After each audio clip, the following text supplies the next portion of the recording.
pila-pilang ibon migo. Daming ibon. So yun migo. Yung buyang ito. Itong pinakaskasan natin ngayon sa yung panghuli natin pinakaskasan yung buyang ito. So yun, nakadagdag tayo dito ng mga 2 kilo yata yun, mahigit.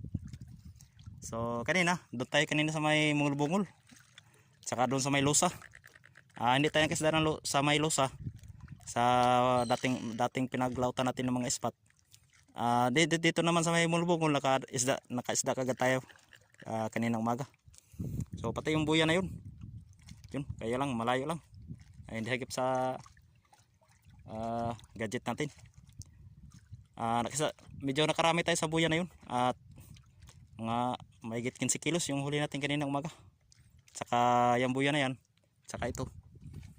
Yan. Dito, malalaki yung galunggong. So, malaki. So, laki ng babir migo. So, yung isa natin migo ay nasa kalahating cooler sa nakakalahati tayo ngayon. So, yun, nakabawi tayo sa lugi natin kahapon.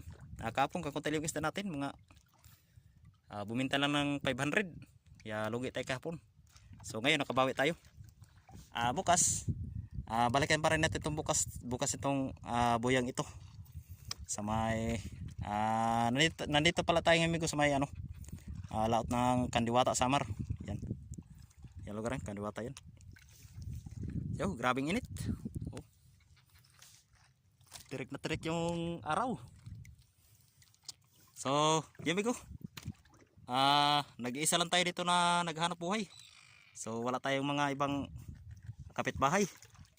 So, siguro yung iba, ano sa kalautan at nag-iisa lang tayo dito ngayon.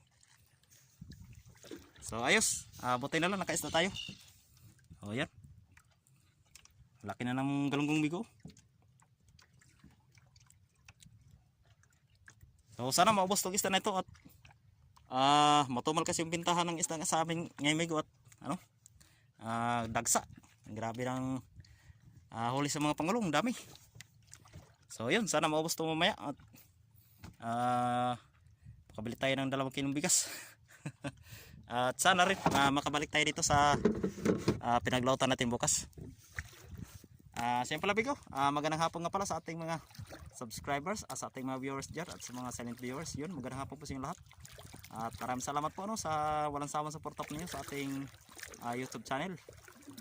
So yun, patuloy lang po sana at sana yung iba dyan mag-subscribe rin po kayo para lagi pong updated sa ating mga bagong video, paghanap po ito. Salamat.